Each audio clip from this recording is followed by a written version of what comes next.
করি সম্পূর্ণ ভিডিওটি উপভোগ করবেন।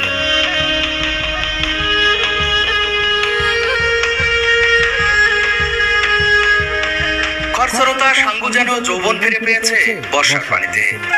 দেখলে মনে হচ্ছে সবকিছু ধুয়ে নিয়ে চলে যাবে সাগরের বুকে।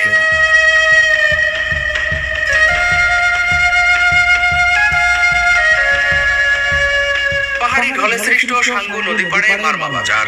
সেই বাজারে যোগ দিতে একটার পর একটা নৌকা এসে ফিরছে কিনারায়।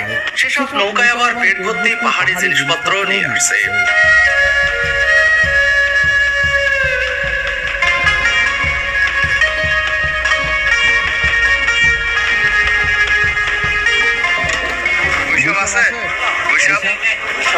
আজকে নাই